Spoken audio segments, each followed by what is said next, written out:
Dans cette vidéo, je vais t'expliquer pourquoi je reste en France malgré les impôts, pourquoi je ne vais pas à Dubaï, comment est-ce que je vais m'enrichir en volant la stratégie de Bernard Arnault qui est l'homme le plus riche du monde et qui d'ailleurs paye lui aussi des impôts en France. Je vais aussi répondre à quelques questions que les abonnés m'ont posées sur Instagram, t'expliquer comment te déclarer, comment payer moins d'impôts. Bref, tu vas avoir une formation complète sur la fiscalité. Donc on va commencer tout de suite. Alors, pourquoi est-ce que je reste en France malgré les impôts? Pourquoi est-ce que je ne pars pas à Dubaï? Déjà, je tiens à remercier et à créditer donc Manoa de Fortune Media et Baptiste Perrin de Stratégie Immobilier qui m'ont pas mal appris certaines notions sur la fiscalité et l'effet de crédit bancaire, etc. Donc, on va commencer tout de suite. Pourquoi est-ce que je ne pars pas à Dubaï? C'est très simple, c'est parce que je veux bâtir un empire. En fait, moi, je veux m'enrichir un peu à la manière de Bernard Arnault, ok? Et donc, pour ça, je vais rester en France et profiter de certains avantages, comme notamment le fait de pouvoir avoir l'effet de levier, donc le crédit bancaire. Et toute cette stratégie, je vais t'en parler juste après. Avant ça, il faut quand même que tu saches, du coup, pourquoi est-ce que j'ai pas envie de partir à Dubaï. Alors, en fait, souvent, les gens partent à Dubaï parce qu'il y a ce fameux, tu pars à Dubaï parce qu'il y a plein d'impôts. Sauf qu'en fait, c'est faux, ok? Alors, je vais être totalement transparent, honnête et te donner les avantages et les inconvénients de tout, ok, ici. Donc déjà, alors à Dubaï, oui, ok, il n'y a pas d'impôt sur le revenu, il n'y a pas non plus de cotisation sociale. C'est-à-dire que tu ne vas pas avoir à payer l'URSSAF. Par contre, il y a beaucoup de gens qui disent, ouais, il n'y a pas de TVA ou il y a très peu de TVA, donc 5%. C'est faux.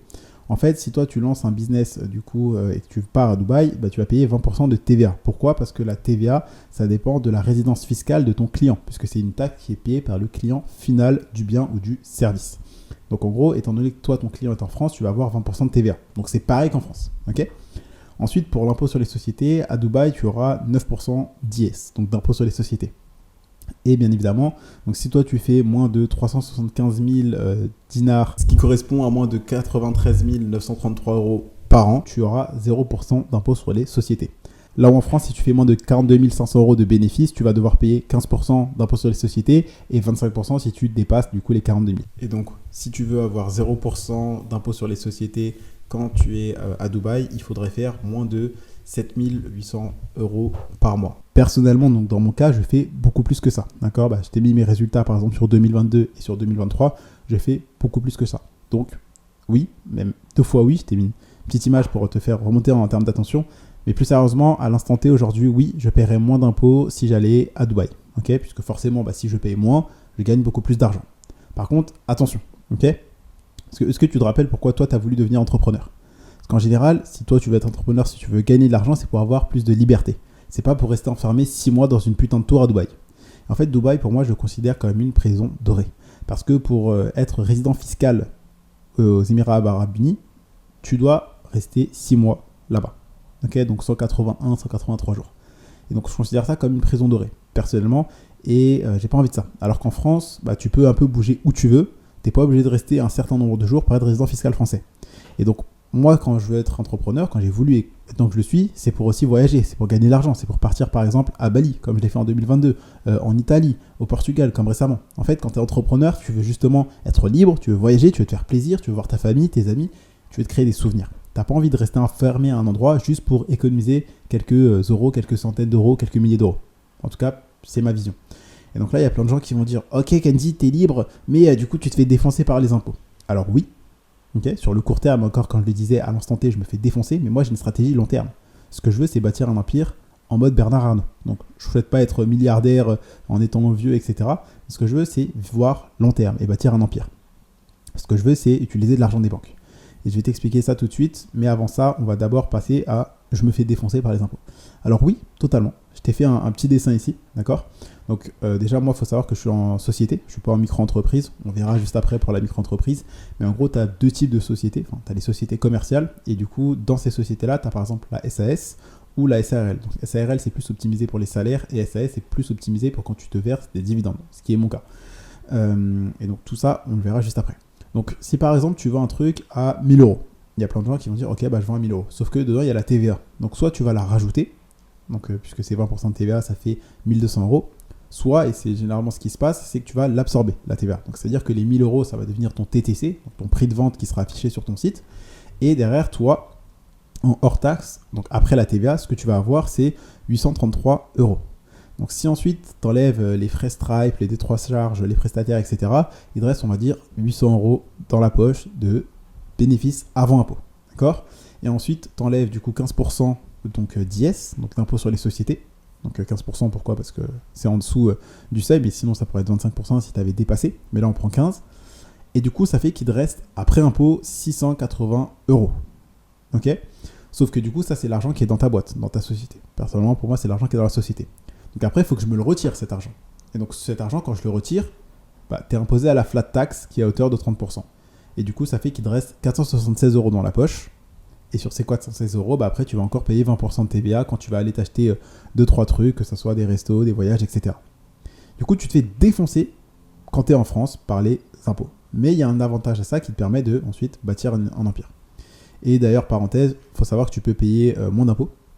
Donc, si tu te verses la flat tax, parce qu'en gros, la flat tax, c'est 30%. Donc, je t'ai mis ce que contient la flat tax, donc l'impôt sur le revenu à 12,8% et les prélèvements sociaux à 17,2%. Sauf que tu peux aussi opter pour le barème progressif, où en gros, ce qui va se passer, c'est que sur tes dividendes, tu vas avoir un abattement de 40%. Par exemple, là, tu as un exemple que j'ai demandé à ChatGPT. Donc, si tu as 1000 euros de dividendes, tu vas enlever 40% et donc il va rester 60% qui seront soumis du coup à l'impôt sur le revenu. D'accord? Et ces 60%-là, ils vont être additionnés avec tes autres revenus. Et en fonction, ça peut te permettre de payer, en fonction de ta situation, moins d'impôts que si tu passais directement par la flat tax. Personnellement, je trouve que ça, c'est pas mal pour du coup payer moins d'impôts. Et du coup, après, tu es imposé selon le barème de l'impôt. Donc, tu as la tranche qui se trouve juste ici. Le screen vient du site impôt.gouv.fr. Ok, donc quand tu vois ça, tu te dis, ok, mais quel est l'intérêt de faire ça?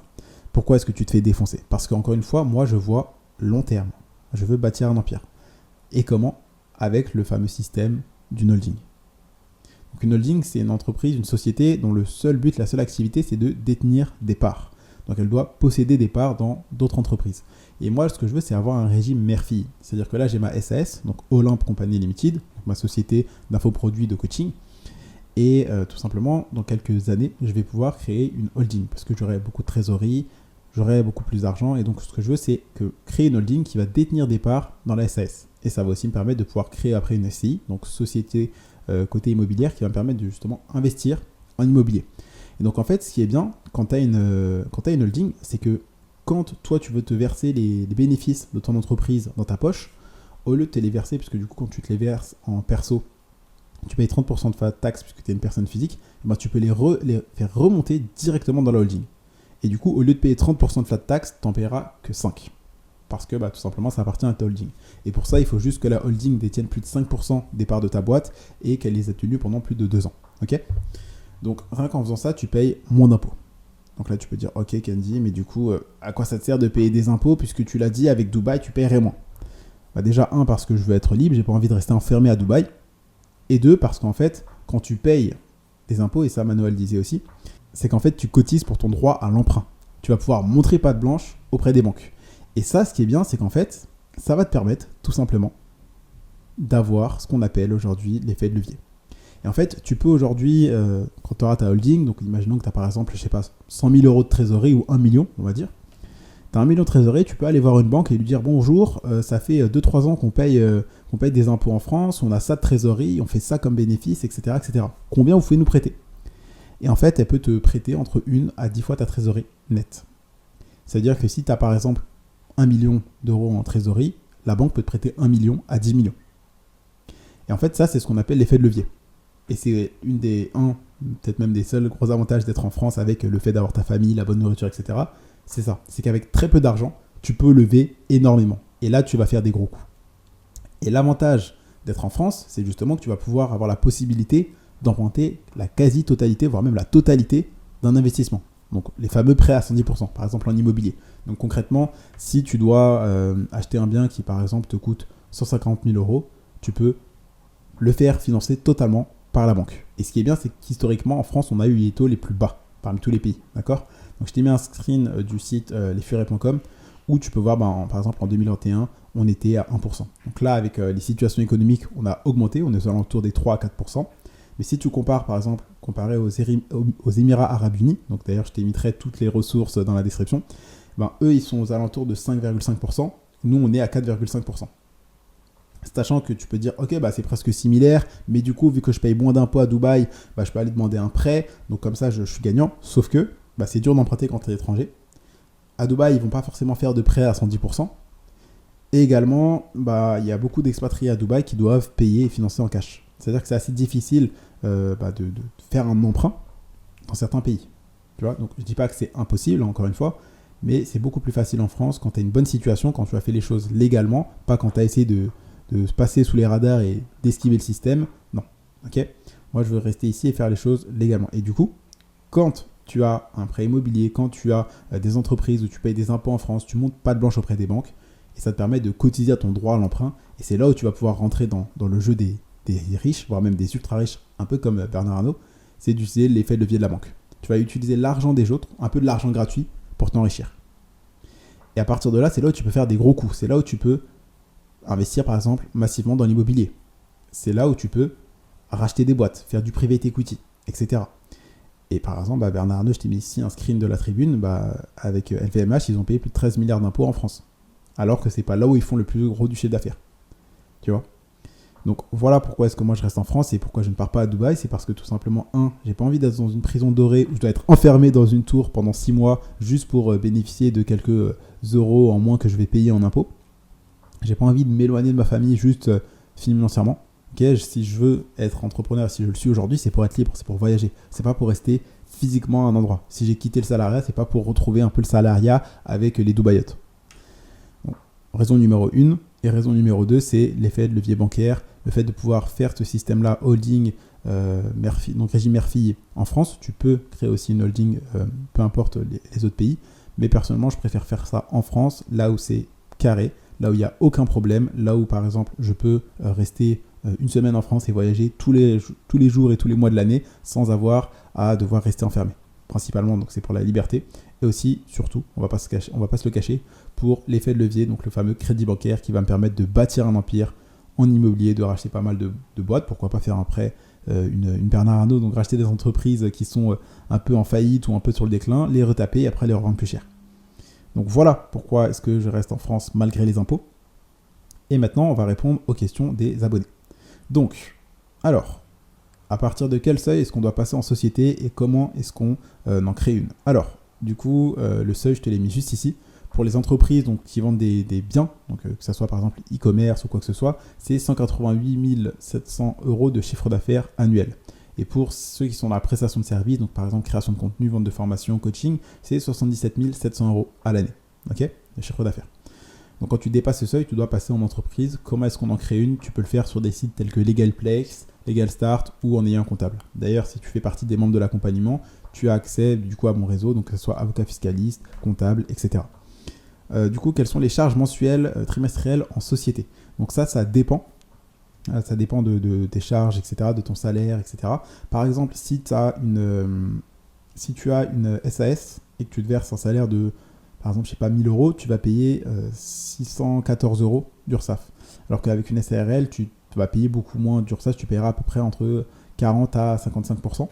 Parce que du coup, la SARL, c'est favorisé, c'est optimisé pour ceux qui se versent un salaire, là où la SAS, c'est pour ceux qui se versent un dividende. Donc en soi, tes charges, quand tu es en société, ça dépend de toi ce que tu fais. Tu n'as pas de charge fixe, à part peut-être le comptable qui est de l'ordre de quelques dizaines ou de centaines d'euros. Sinon, tu n'as pas grand-chose. Ça dépend bien sûr de ton entreprise, de tes charges.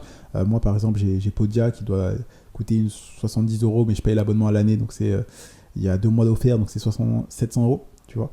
Mais en soi, ça dépend tes charges. En gros, l'avantage d'être en société, du coup, c'est la question d'après, c'est qu'en fait, tu peux dépenser plus, donc réduire ton impôt. Par exemple, tu peux aller au restaurant, si c'est un rendez-vous pro, payer. Par exemple, moi, dans mon activité, étant donné que mon lifestyle est lié au business, tout simplement, une dépense est assez justifiable. Pourquoi ? Parce que ça me permet, une dépense professionnelle, en fait, pour payer avec ta société, il y a 2 raisons. Soit c'est une dépense qui va être nécessaire au bon fonctionnement de la boîte, soit ça permet une augmentation du chiffre d'affaires. Tu vois ?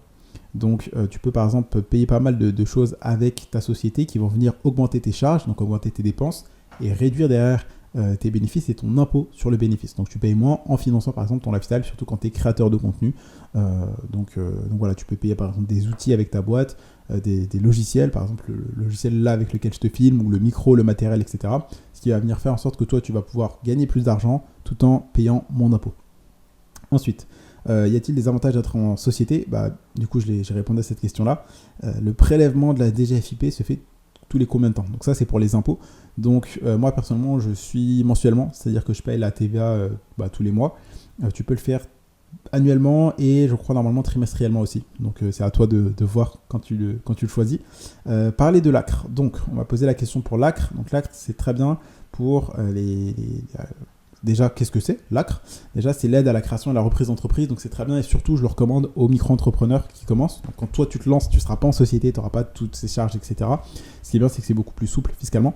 Donc en fait, le but, c'est d'avoir l'ACRE. Pourquoi? Parce qu'en fait, tu vas avoir une diminution de 50% de tes cotisations sociales. Donc, c'est-à-dire qu'au lieu de payer 22% à l'URSSAF, tu vas payer 11%. Donc là, je parle pour ceux qui sont à la création de contenu. D'accord? En fait, tu vas payer 50% en moins.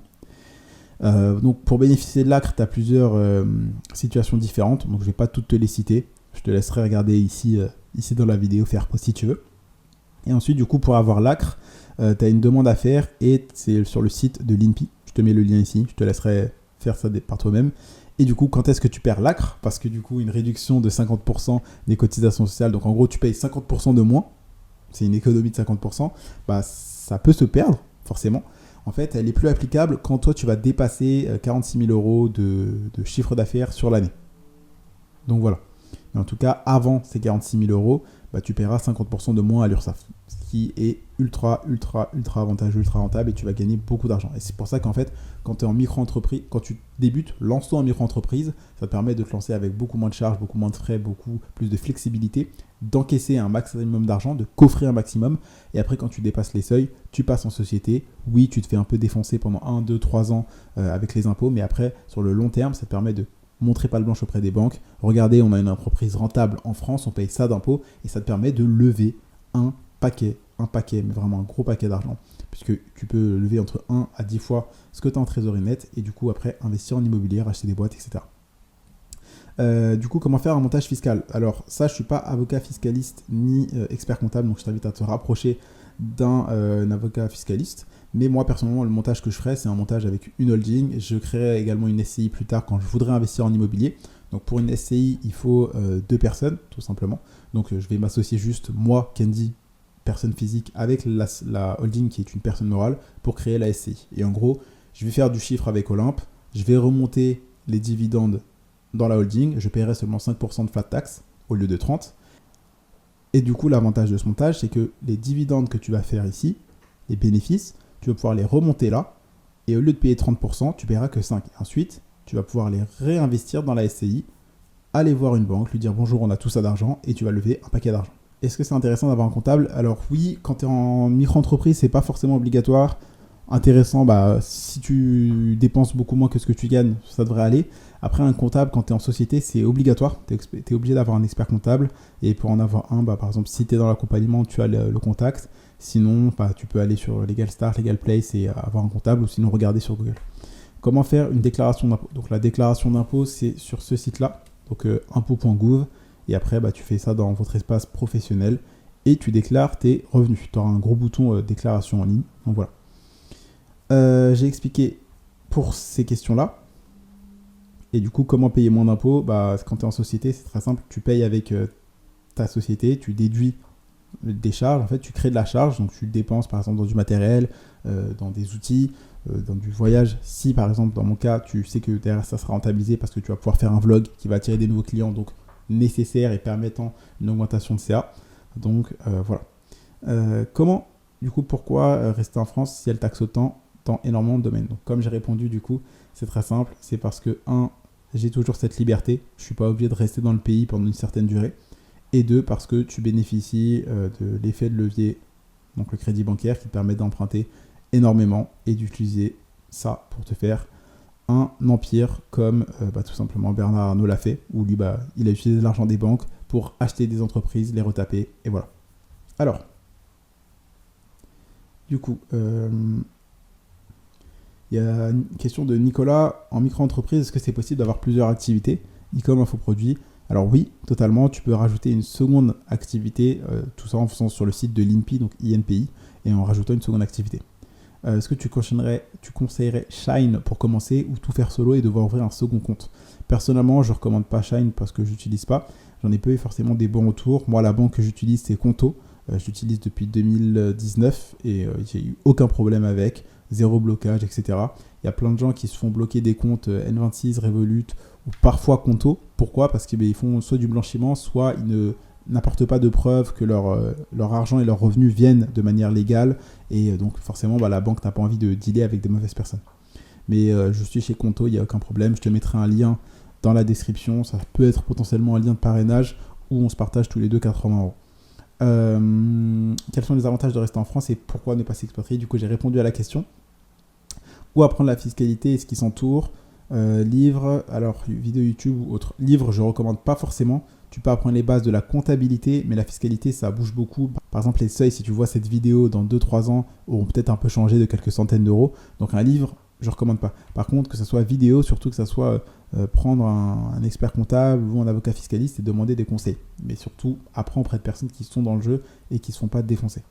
Vers qui se diriger pour en parler, du coup comptable, fiscaliste, exactement. C'est vers ça qu'il faut se diriger. Tu peux aussi voir avec des entrepreneurs qui connaissent leur sujet, pas qui vont te dire des bêtises et des âneries, c'est super important. Et du coup, comment fonctionne le système d'impôt en fonction du statut ? Donc pour l'auto-entreprise, c'est très simple. Pour ce qui est de l'imposition, donc tu vas être exonéré de TVA à partir jusqu'à un certain seuil, donc le seuil de TVA qu'on verra juste après. Ensuite, tu vas devoir payer 22% à l'URSSAF, mais si tu as l'ACRE, tu en paieras que 11%. Et également, tu as quelque chose qui s'appelle le versement libératoire, qui te permet de ne pas payer ton impôt sur le revenu. Pourquoi ? Parce que le versement libératoire, ça va juste rajouter 1,5% à ta déclaration à l'URSSAF. Donc, au lieu de payer 11%, tu vas payer 12,5%, ce qui fait que tu vas finir avec 87,5% de bénéfices à la fin. Et du coup, comment ça fonctionne ? Tu déclares sur le site de l'URSSAF, tout simplement. Donc voilà, et pour les impôts, tu le payes sur le site des impôts. Comment choisir son statut par rapport à son activité ? Alors, tu ne choisis pas vraiment ton statut par rapport à ton activité.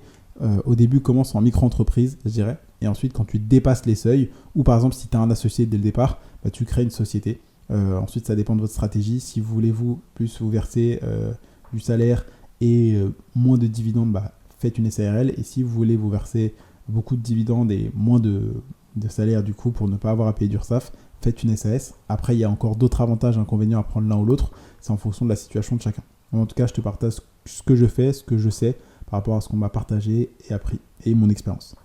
Donc voilà, je pense avoir répondu aux questions maintenant des abonnés. Donc on va passer rapidement sur la micro-entreprise. Donc comment se lancer rapidement en créant ta micro-entreprise. C'est parti, on va même mettre le diapo. Donc, il y a différents statuts en France. On va parler de personnes physiques, on va parler de personnes morales, des avantages, des inconvénients de la micro-entreprise et on va ensuite voir et créer ensemble une micro-entreprise. Donc, déjà, il faut savoir que tu es obligé de te déclarer en France légalement. Okay, tu n'es peut-être pas obligé de le faire tout de suite puisque si tu n'as pas encaissé d'argent, ce n'est pas forcément obligatoire. Par exemple, pour la monétisation TikTok, dans tous les cas, tu peux commencer à gagner de l'argent et ensuite te déclarer après puisque tu as ce qu'on appelle la rétroactivité. D'accord ? Tu peux déclarer tes revenus de cette année. Ou même par exemple en soi te déclarer plus tard, puisque là l'impôt sur le revenu que tu vas devoir déclarer pour 2024, ça sera à payer et à déclarer en 2025. Par contre, déclare-toi. Mais ce que je veux dire, c'est qu'il y a beaucoup de gens qui se posent la question en mode « Ah oui, faut que je paye combien, etc. » Ça, c'est une question du niveau 7. Aujourd'hui, tu es au niveau 1, tu ne sais pas forcément quel business lancer. Lance-toi d'abord et déclare après. Bien sûr, il faut être dans la légalité. Le but, c'est de déclarer son activité également. Et c'est ce qu'on va voir ici. Et donc, il faut aussi choisir un statut parce qu'il en existe plusieurs en France. Donc, il y a plusieurs statuts. Tu as l'entreprise individuelle, donc pour la micro-entreprise, l'auto-entreprise anciennement. Et tu as les sociétés, donc une SASU, une SAS, donc qui sont des sociétés anonymes, sociétés par action, pardon, où tu as du coup URL et SARL. Donc, ça, c'est plus optimisé pour les SAR. Donc, tu as la personne physique, la personne morale. Donc, une personne physique, c'est un être humain, comme toi ou moi. C'est quelqu'un qui est doté d'une personnalité, de capacités juridiques. C'est un majeur ou une personne qui est émancipée. C'est quelqu'un qui, du coup, va exercer une activité en son nom propre. Donc, par exemple, auto-entreprise Candy John Baptiste, par exemple. Et c'est beaucoup plus simple et beaucoup plus facile de créer tout simplement sa micro-entreprise quand tu es une personne physique. Du coup, une personne morale ne peut pas. Mais en gros, c'est beaucoup plus simple de créer sa micro-entreprise. Pour une personne morale, du coup, ça, c'est une entité qui est composée d'une ou plusieurs personnes qui agissent pour un but commun. Donc, c'est un bien grand mot pour dire que une personne morale, en gros, c'est soit un groupe de personnes, soit une seule personne qui vont agir, ou donc en gros, qui vont être ensemble pour atteindre un objectif qui est en général gagner de l'argent. La raison sociale, ça peut être par exemple créer du contenu, vendre de formation, etc., etc. Du coup, pour la protection du patrimoine, ça c'est super important, mais en gros, le patrimoine du personnel du chef d'entreprise. Quand tu es en personne physique, tu n'es pas protégé. Ok, ta responsabilité, elle est illimitée. C'est-à-dire que si tu as des dettes, les gens peuvent venir jusqu'à chez toi et prendre tes affaires. Donc quand tu es en micro-entreprise et que tu n'as pas coché une certaine case quand tu te déclares. On va voir ensemble. Quand tu es en personne morale, du coup, tu es protégé parce que ta responsabilité, elle est limitée à tes apports. Donc par exemple, si tu as des dettes, ils vont pas venir chez toi. Pourquoi ? Parce que c'est limité à tes apports. Donc imaginons que dans le capital, tu as mis, je sais pas, 1000 euros. Bah, les gens pourront juste attaquer sur ces 1000 euros-là. Donc voilà, comme je te l'ai écrit juste ici. Ensuite, quel statut choisir ? Du coup, le but à toi et moi, là, dans cette fin de vidéo, ça va être de t'aider à te lancer rapidement, légalement, sans trop de paperasse. Et c'est pour ça qu'on va faire la micro-entreprise. Donc les avantages et inconvénients, bah, il y a très peu, voire aucun inconvénient à la micro-entreprise. Le seul, c'est que peut-être tu ne peux pas déduire des charges. C'est tout. Donc c'est-à-dire qu'en gros, tout ce que tu vas payer avec ta micro-entreprise ne permettra pas de baisser ton impôt. C'est tout, c'est le seul inconvénient. Donc les avantages, c'est une création qui est rapide et peu coûteuse. Tu as très peu d'obligations comptables. Tu vas du coup pouvoir profiter d'une réduction sur les cotisations sociales, donc payer moins d'URSSAF grâce à l'ACRE. Tu vas aussi, si tu as le versement libératoire, du coup, payer juste 1,5% de plus et du coup ne pas avoir à payer l'impôt sur le revenu. Pour ça, il faut voir est-ce que c'est rentable ou pas pour toi de le faire en fonction de ta situation. Et tu as ce qu'on appelle la franchise de TVA. Donc en gros, tu es exonéré, c'est-à-dire que tu n'as pas à payer de TVA. Du coup, création rapide et peu coûteuse, comme tu peux le voir, ça déjà, tu n'as pas besoin de te déplacer, tu peux le faire sur Internet, pas besoin de rédiger des statuts. Ça, c'est ce qui est fait du coup dans les sociétés. Ça, ce qui est bien, c'est aussi qu'un comptable peut le faire pour toi, mais toi, tu n'auras pas ça. Tu peux recevoir tous tes papiers, ton immatriculation, ton SIRET, ton SIREN, ton CABIS en 1 à 2 semaines. Et dès que tu as ton SIRET, tu peux directement commencer, donc ouvrir un compte pro. Donc je te recommande Conto qui est la meilleure banque. Et si tu as besoin, tu peux te domicilier. Donc c'est-à-dire que ta micro-entreprise aura une adresse autre que ton adresse personnelle. Donc tu peux le faire sur un site comme sedomicilier.fr par exemple. Et ensuite, tu as peu d'obligations comptables. Donc déjà, tu n'as pas besoin de tenir un grand livre des comptes, un bilan, un compte de résultats. Absolument pas. Tu n'as pas besoin d'avoir un expert comptable ni d'adhérer à un centre de gestion agréé. Tout simple. Et ensuite, il te suffit de 2 documents. Donc un livre des recettes de tes ventes. Donc juste, tu fais un petit Excel où tu prends ton PayPal et ton Stripe de vente. Et un registre des achats. Mais là, encore une fois, il n'y a aucun format qui est imposé. Donc en gros, c'est juste montrer ce que tu as dépensé. Vraiment, en soi, c'est ultra simple. Pour la micro-entreprise, c'est tranquille. Donc la cotisation sociale. Donc en gros, tu vas payer l'URSSAF en fonction de ton chiffre d'affaires. Donc je pense que si tu es un peu déjà dans le business, tu le sais déjà, tu vas payer soit 22% si tu fais de la prestation de service, soit si tu as déjà l'ACRE, tu paieras 11%. Donc c'est-à-dire moins cher. Tu peux profiter du coup des cotisations sociales, donc que ce soit assurance maladie, remboursement des soins, des médicaments, l'allocation familiale, les indemnisations auprès de l'assurance chômage, le maintien des allocations d'aide au retour à l'emploi, les APL, etc. etc. Et en fait, là, ça te permet de payer moins cher, comme je te l'ai mis du coup ici, juste là. Donc, quand tu es dans l'achat-revente de marchandises, donc que ce soit e-commerce ou quoi, tu vas payer 12,8%. Et quand tu es dans la prestation de service, tu payes 22%. Mais quand tu as l'ACRE, tu payes 50% moins cher. Donc, avoir l'ACRE, c'est qu'un avantage. Pour bénéficier de l'ACRE, tu as plusieurs critères. Tu dois être dans l'une au moins de ces situations-là. Ensuite, du coup, comment est-ce que tu perds l'ACRE ? C'est dès que ton chiffre d'affaires, après abattement, dépasse les 46 368 euros. Pour avoir l'ACRE, donc tu as peut-être un tuto YouTube qui sera en dessous, que je trouve super utile et qui pourra t'aider. Donc tu dois juste faire une demande CERFA à l'URSSAF dès la date de déclaration de la création de ton entreprise. Donc si par exemple tu crées ton entreprise et que sur les papiers il y aura écrit, création donc là on est le 25 mai, donc si par exemple je la crée et que je mets la date du 10 juin, le 10 juin il faut que toi tu fasses la démarche pour l'ACRE. Et donc c'est sur le site de l'INPI, donc procédure.inpi.fr. Versement libératoire, donc ça c'est en option. En fait, il y a 2 types d'imposition. Il y a le régime normal et il y a le versement libératoire. Le versement libératoire, c'est avantageux parce qu'en fait, il te permet, comme je te le disais tout à l'heure, d'avoir à faire un seul paiement pour à la fois les cotisations sociales et pour l'impôt sur le revenu en une seule fois. C'est-à-dire que tu payes l'URSSAF et ton impôt sur le revenu en un coup, donc soit tous les 3 mois, soit du coup mensuellement, je crois, pour la micro-entreprise, il me semble. Non, annuellement, pardon. Donc voilà.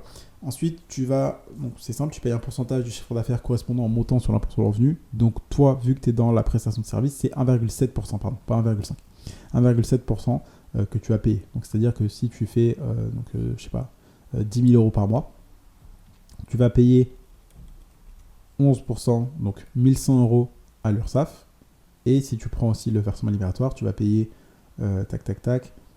Donc, ça fait 170 € pour l'impôt. Donc, ça peut être plus avantageux ou pas en fonction de ton taux d'imposition, de le prendre le versement libératoire ou pas. Je t'ai mis un exemple ici. Donc, taux de versement, donc, c'est 22% pour les prestations, plus 1,7% d'impôt sur le revenu. Donc, au final, tu es à 23,70% quand tu fais de la prestation de service, donc création de contenu.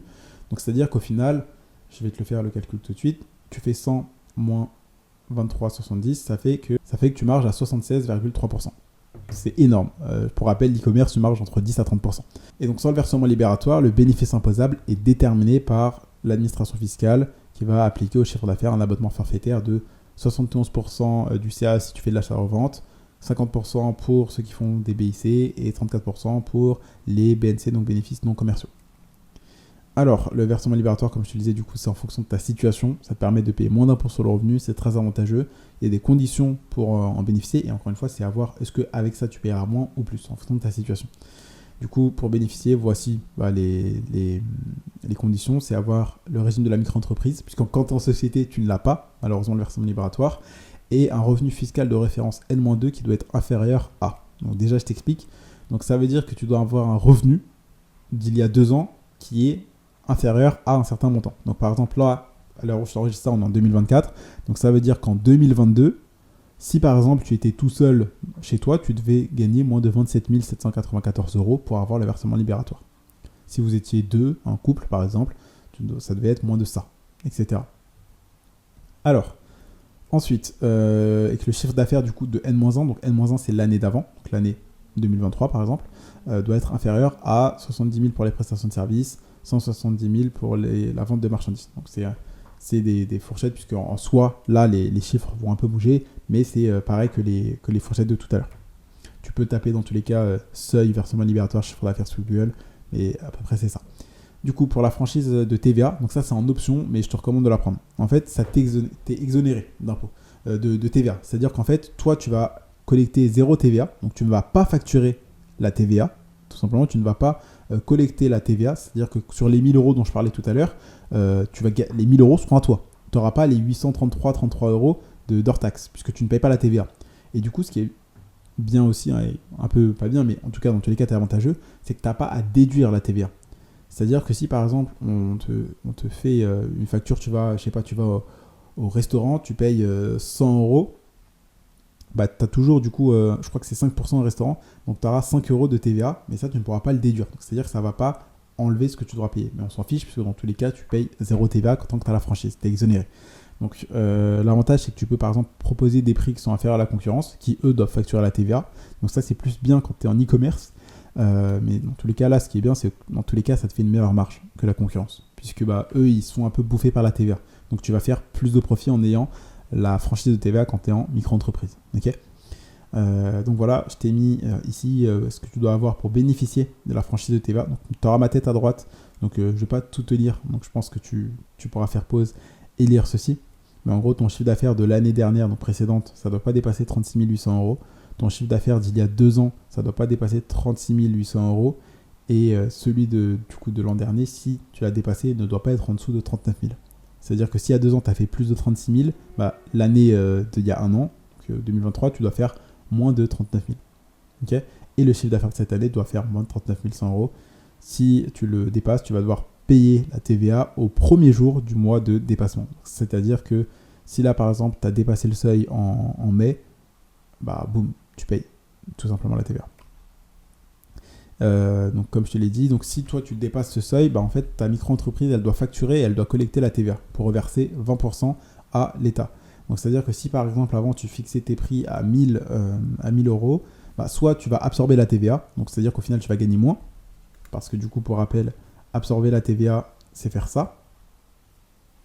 Absorber la TVA c'est faire ça, c'est à dire au final avant tu étais à 1000, si tu absorbes la TVA, c'est à dire que bah, toi dans ce cas là 1000 ça restera ton TTC, ça sera plus du hors-taxe, mais du coup, quand tu vas devoir payer la TVA, tu paieras 166,67 €. Et du coup, toi, tu auras en hors-taxe 833. Alors que tu peux juste facturer en plus et du coup vendre entre guillemets plus cher. Ça dépend, c'est à toi de voir en fonction de comment ton marché réagira. Donc voilà, ensuite tu vas devoir la reverser à l'État. Donc la TVA, tu tu fais la déclaration et ça se paye du coup sur le site de impôts.gouv. Tu fais déclaration professionnelle et tu as un bouton pour déclarer la TVA. Tu te connectes, enfin tu crées ton compte, tu te connectes, après tu déclares la TVA. Ce qui est bien, c'est que tu vas pouvoir déduire maintenant la TVA. Donc par exemple, tu vas au restaurant, tu fais un voyage, tu achètes un ordinateur, etc. Tu vas payer sur ta facture, par exemple, je sais pas, 500 € un Mac. Et au final, je sais pas, par exemple, peut-être, on va dire 500 € un Mac. Donc je vais te faire le calcul là tout de suite.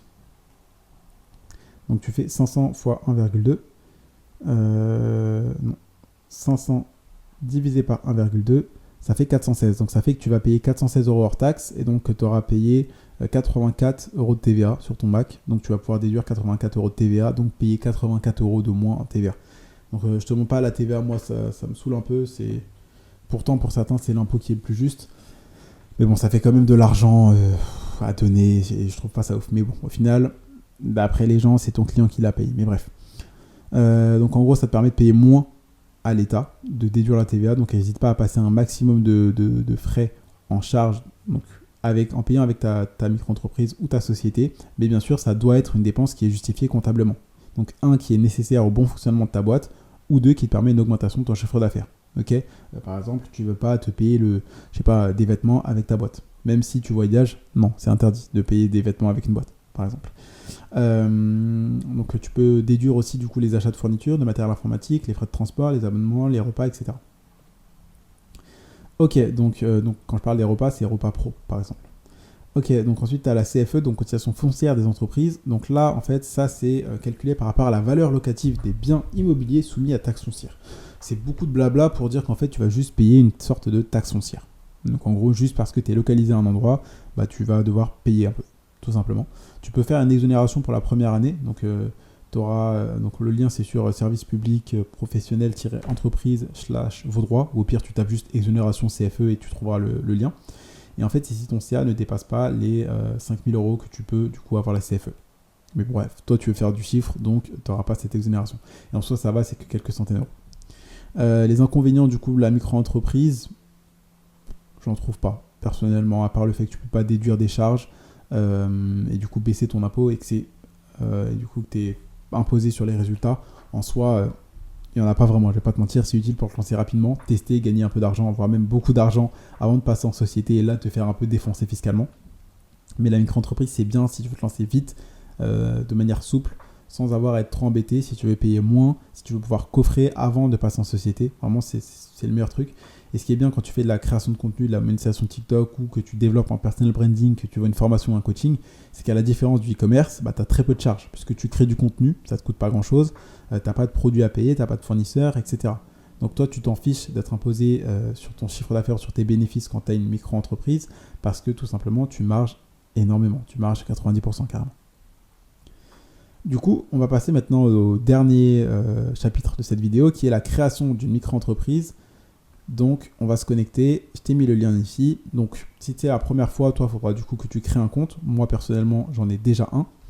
Donc, ce site pourra potentiellement bugger. Donc, il y a moyen que tu vois quelques cuts pendant ce passage. Parce que les sites de l'État, tu les connais. Bref. Là, on arrive sur le site de l'INPI. Donc, il y aura certainement des informations qui seront cachées. Mais toi, ce que tu vas faire, c'est dans Entreprise, tu vas déposer une formalité de création d'entreprise. Donc, on va partir sur la micro-entreprise. OK ? Donc, tu vas, par exemple, appuyer sur Créer une entreprise. Quelle est la forme ? Entrepreneur individuel. L'entreprise bénéficie-t-elle du statut de micro-entrepreneur ? Tu mets oui. L'entrepreneur a-t-il déjà exercé une activité non salariée ? Donc, toi, tu mets non. Et si jamais tu as des questions, c'est ici. Mais en gros, si tu as déjà été entrepreneur, tu mets oui. Si tu n'as jamais été entrepreneur, tu mets non. Alors, nom du brouillon, donc là, tu peux mettre par exemple ton prénom et ton nom et EI. Voilà. Donc, tu mets tes informations, prénom, voilà. Donc, moi, tu auras certainement des choses qui seront cachées. Voilà, donc ton prénom, tac, ta date de naissance. Donc, moi, je suis né le 9 mai 2000. Voilà, ton pays de naissance, ta commune de naissance, ta nationalité, ton statut marital. Est-ce que tu bénéficies d'un statut non sédentaire ? Donc ça, tu ne coches pas. Périodicité des versements. Donc là, soit tu choisis de payer du coup tous les mois, soit trimestriellement. Si tu veux avoir je vais pas te mentir, prends mensuellement, c'est mieux. J'allais te dire trimestriellement, mais en fait, quand tu payes trimestriellement, tu payes d'un coup, enfin tous les trimestres. Donc tu as une grosse baisse de trésorerie d'un coup, alors que tous les mois, bah, c'est assez fluide en fait. Et même si tu as des remboursements, justement, bah, tu es remboursé le mois d'après, si tu as trop payé un mois. Alors que si c'est tous les trimestres et que tu as trop payé pendant un trimestre, tu vas devoir attendre la fin du prochain trimestre pour être remboursé. Bref, du coup, adresse France, du coup, l'adresse. Ensuite, du coup, tu mets ton email, tu mets un numéro de téléphone, tu mets un numéro de sécurité sociale. Donc ça, tu le vois sur ta carte vitale, hein, le numéro de sécurité sociale si tu l'as pas. Voilà. Ensuite, activité antérieure. Il s'agit de l'activité non salariée que l'entrepreneur a pu exercer de manière antérieure à la précédente déclaration. Donc en général, toi tu mettras non, puisque tu n'as jamais fait d'activité entrepreneuriale auparavant si c'est ton premier business. Si tu en as déjà lancé, tu mets oui. Là, moi, je fais comme si j'étais à ta place et que je débutais. Assurance maladie, du coup, tu mets régime général. En général, c'est là où tu es, tout simplement. Exerce-t-il une activité simultanée? Si jamais tu as des questions, tu vas sur le i. Donc le déclarant doit cocher oui lorsque l'entrepreneur exerce une autre activité à titre habituel et que cette dernière lui confère un statut vis-à-vis des régimes. Donc si tu as un job, tu mets oui. Si tu n'en as pas et que tu es au chômage, tu mets non. Ensuite, avez-vous déjà formulé une demande d'ACRE auprès de l'URSSAF? Donc généralement, tu mettras non puisque ça sera la première fois. Si tu l'as déjà fait, tu mets oui. Ensuite, tu mets étape suivante. Ok, ensuite on arrive ici, donc adresse de l'entreprise. L'entrepreneur souhaite-t-il fixer l'adresse de son entreprise à son domicile personnel?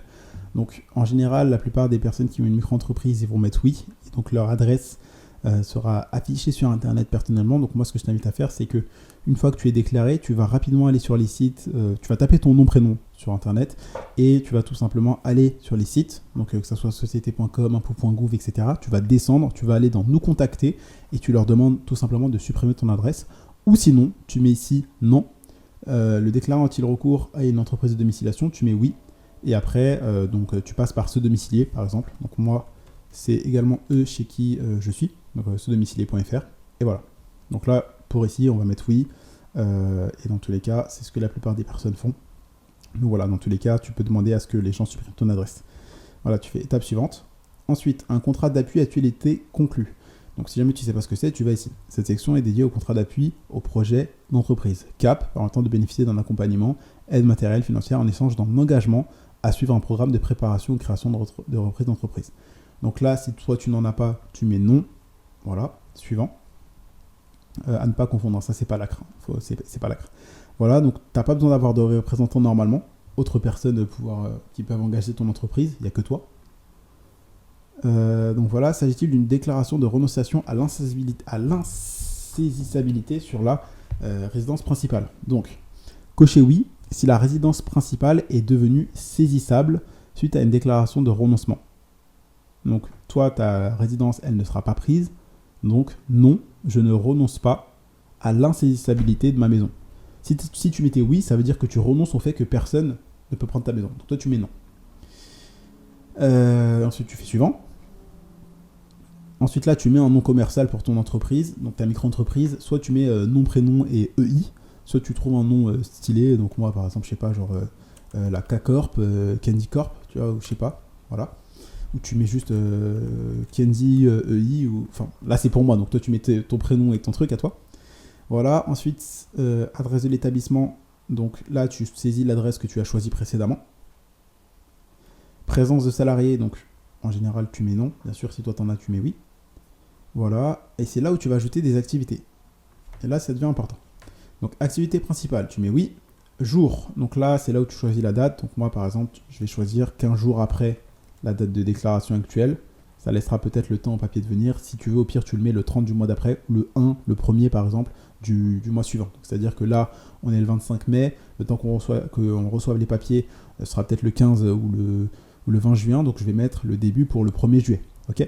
Ça me laissera le temps de pouvoir faire la déclaration, la demande d'ACRE, etc. Donc, exerce l'activité de manière, on va dire, permanente. Activité non sédentaire. Cochez oui si vous exercez une activité ambulante consistant à effectuer des services ou vendre des produits de façon itinérante. Tu n'es pas un commercial qui va devoir se déplacer et faire l'itinérant, donc tu mets non. Voilà, description détaillée. Donc là, ça dépend de ce que tu fais. Je vais considérer que si tu regardes cette vidéo jusque-là, c'est que tu fais de la création de contenu et ou de la vente de formation. Donc tu vas faire, par exemple, création de vidéos sur les réseaux sociaux. vente de formation pro. Non, soit formation professionnalisante si tu apprends par exemple le jour de lancer un business, ou pire tu mets vente de formation en ligne. Voilà. Et le but c'est de bien décrire ce que tu fais. D'accord ? Catégorie de l'activité numéro 1. Du coup, c'est une activité de service. Catégorie numéro 2. Donc, moi, par exemple, c'est de l'enseignement, puisque je vends des formations. Toi, ça peut être, par exemple, art, culture et divertissement. Mais voilà, moi, vu que je vends des formations, c'est enseignement. Catégorie numéro 3. Du coup, moi, c'est formation continue d'adultes, tout simplement. Voilà. Après, catégorie numéro 4, je mets autre. Voilà.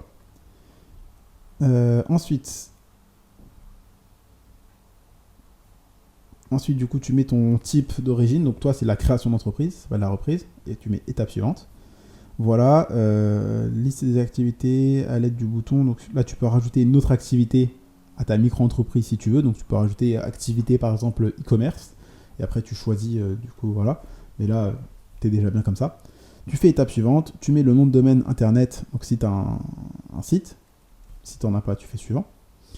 Alors, optez-vous pour le versement libératoire. Donc là, tu fais tes propres calculs. Tu vas aller regarder sur impôt.gouv dans espace particulier cette fois-ci. Quel est ton taux d'imposition ? Tu vois à peu près combien tu penses pouvoir faire de chiffre d'affaires avec ton business. Rajoute du coup les 1,7%. Si besoin, tu demandes à ChatGPT. Donc tu vas sur ChatGPT et tu lui poses la question. J'hésite à prendre le versement. Je crée ma micro-entreprise. J'hésite à opter pour le versement libératoire. Voilà mon taux d'imposition sur le site impôt.gouv. Voilà combien est-ce que je pense dépenser. À ton avis, est-ce que c'est mieux de faire le versement libératoire ou de ne pas opter pour ? Donc, vois en fonction, fais les calculs par toi-même ou tu demandes à ChatGPT de les faire. Donc là, par exemple, moi, je vais dire oui, par exemple, on va dire que c'est plus avantageux que si je suis un micro-entrepreneur qui, du coup, est avantagé avec ça. Ensuite, du coup, tu dois sélectionner un type de pièce. Donc là, ça va être, par exemple, carte d'identité. Donc là, tu choisis du coup le type de pièce. Ensuite, tu vas mettre tes photos. Tu sélectionnes et tu mets tes photos. Donc le recto verso. Ensuite, ici, tu vas mettre l'attestation d'orientation à la protection du patrimoine personnel. Tu ne le mets pas toi du coup, puisque tu ne renonces pas à ce que ton patrimoine personnel soit protégé. Représentant mandataire, donc procuration signée de la personne. Donc, vu que c'est toi, tu n'as pas besoin de la faire. Et pièce supplémentaire. Donc ici, tu mets tes autres pièces. Ensuite, tu appuies sur valider. Ensuite, on arrive ici dans l'observation. Donc, si par exemple, tu penses t'être trompé ou que tu as des questions, tu peux les mettre ici. Je demande que les informations soient enregistrées pour ne puisse être consultées. Voilà, donc ça, tu le coches. Voilà, tac. Ensuite, une partie des informations fait l'objet d'une publicité légale. Ces données sont diffusées à des fins de réutilisation ouverte. Bref, donc là, tu vas recevoir des trucs de prospection. Ça, c'est super important. Je vais te le dire tout de suite même. Quand tu vas créer ta micro-entreprise, sache que tu vas recevoir plein de courriers, d'accord ? Donc tu vas recevoir c'est des arnaques fins. Les gens vont te demander de payer en se faisant passer pour des grosses entreprises ou pour l'État en mode affichage obligatoire, identification légale obligatoire. Ils vont te demander de payer. Mais en fait, dans tous les courriers que tu vas recevoir une fois que tu auras créé ta micro-entreprise, tu n'en auras que 3 bons. C'est l'URSSAF, l'INSEE et l'INPI, la DGFiP et la SFE. Et la CFE, d'accord ? Tout le reste où tu as un petit drapeau français où les gens vont afficher affichage obligatoire, identification. C'est des entreprises en fait dont le seul but, eux, ce qu'ils font, c'est tous les jours, ils regardent les nouvelles entreprises qui sont créées et ils leur envoient des lettres pour du coup leur faire payer des trucs à 100, 200, 300 balles. Mais toi, t'as pas à payer ça. Voilà. Tac, tac, tac, tac, tac. Du coup, je consens à la mise en disposition de mes données à des fins de prospection. Tu mets non. Normalement, quand tu mets ça, tu en auras moins, mais il y aura toujours des gens qui vont essayer de chercher à te contacter. Donc, tu ne calcules pas, à part du coup l'URSSAF, l'INSEE, l'INPI, la DGFiP, donc les impôts, et la SFE. Et la CFE, pardon. Voilà, et ensuite, tu remets l'adresse, tac, tac, ton courrier, donc ton email, et tu mets ton numéro de téléphone. Tu fais étape suivante, et après, ce qu'il te reste à faire, c'est juste de vérifier tout ce que tu as mis, et après, tu appuies sur valider le dossier. Moi, ici, je ne vais pas le faire, puisque j'ai déjà ma micro-entreprise, mais toi, une fois que tu as tout vérifié, tu valides. Ensuite, dans 1 à 2 semaines, tu vas recevoir un papier de l'INSEE avec ton CABIS, donc tes informations, donc ton SIRET, ton SIREN. À partir de là, tu pourras commencer, par exemple, à créer un compte sur Stripe. Tu pourras créer un compte PayPal professionnel. Et du coup, aussi, tu pourras avoir un compte en banque professionnelle. Et ce que je te recommande, moi, c'est de passer par Conto. Je te mettrai un lien juste en dessous. C'est la première et dernière fois, je pense, que je fais de l'affiliation sur YouTube. Je ne suis pas du tout payé par eux pour en parler. C'est ma banque depuis 2019. Donc, je te mets le lien. Pourquoi ? Tout simplement parce que je l'utilise, j'en suis satisfait. Tu gagnes 80 € en passant dessus. Je gagne 80 €. Donc, c'est gagnant-gagnant pour tous les deux. Donc, voilà. Donc, une fois que tu as créé ton entreprise, tu peux créer ton compte en banque. Tu peux du coup créer ton compte Stripe, tu peux créer ton compte PayPal et encaisser des paiements. Quand tu vas du coup avoir la monétisation TikTok, étant donné que tu es exonéré de TVA, quand tu vas cocher, tu vas activer la monétisation, pense bien à mettre que tu es exonéré de TVA, donc tu mets non. Genre quand ils vont dire payer la TVA, tu mets non. Et voilà, donc cette vidéo était super longue, je ne sais même pas si je la posterai en un coup ou en plusieurs parties sur YouTube, ça sera totalement gratuit. Donc voilà, j'ai normalement répondu à toutes tes questions dans cette vidéo. Tu sais pourquoi est-ce que je suis encore en France, pourquoi est-ce que je vais rester longtemps en France, tu sais comment te déclarer, tu sais comment payer moins d'impôts normalement. Si tu n'as pas compris quelque chose, n'hésite pas à me poser la question dans les commentaires ou sur mon Instagram @kennyjohnb. En tout cas, j'espère t'avoir apporté énormément de valeur avec cette formation que je partage gratuitement du coup, cette masterclass que je te partage sur YouTube. Si jamais tu veux aller plus loin, tu as des liens dans la bio. Si par exemple tu veux avoir accès à mon réseau, donc que ce soit les avocats, que ce soit les fiscalistes, que ce soit les experts comptables, les juristes, que ce soit également d'autres entrepreneurs, tu peux par exemple rejoindre l'accompagnement, enfin en tout cas candidater pour mon coaching qui est l'accompagnement. Et si je sélectionne ta candidature dans mon coaching, je t'aiderai notamment à lancer ton business de 0 à plus de 3 000 € par mois. Je t'aiderai sur toute la partie fiscalité, déclaration, etc. Tu auras accès aussi au réseau, donc que ce soit expert comptable, fiscaliste, personne pour répondre à tes questions. Donc voilà, je tiens encore une fois à remercier mon associé, mentor et ami Manoa de Fortu Media et également Baptiste Perrin pour nous avoir enseigné le fait et l'importance de rester en France pour bénéficier de l'effet de levier bancaire. Donc voilà, merci à eux. L'important maintenant que tu sais ça, c'est de prendre une décision en fonction de toi. Encore une fois, je ne cherche pas à partir en guerre contre les mecs de Dubaï. Contre les charlatans et les arnaqueurs, par contre, oui, ça je pars très clairement en guerre contre eux. Mais sache que partir à Dubaï ne fait pas de toi une sombre merde. Rester en France ne fait pas de toi un facho. C'est à toi de voir en fonction de ta situation, ta stratégie, ton profil entre guillemets. Moi je sais que je suis pas en mode dropshipper, trader de Dubaï qui veut faire du quick cash. Ce que je veux c'est bâtir un empire. Donc j'ai tout intérêt à rester en France pour bénéficier de l'effet de levier bancaire, donc le crédit tout simplement, pour pouvoir sur ma trésorerie nette emprunter entre 1 à 10 fois ce que j'ai et du coup avoir plus d'argent pour investir et du coup faire des gros coups et devenir riche et bâtir un empire. Sachant que moi je ne suis pas encore dans l'étape de créer un SaaS, de pouvoir ensuite revendre et du coup avoir 4% d'impôt. Mais ça pourrait être après intéressant pour ceux qui sont encore plus avancés plus tard. Mais en tout cas, ce n'est pas une partie que je fais, que je maîtrise, donc je n'en parle pas. Donc voilà, je te laisse sur ça. J'espère que la vidéo t'a plu. C'était Kenji, tu as des liens dans la bio. Je te donne rendez-vous soit dans une prochaine vidéo, soit pour ton appel si tu veux que je t'aide à lancer ton business. Ciao.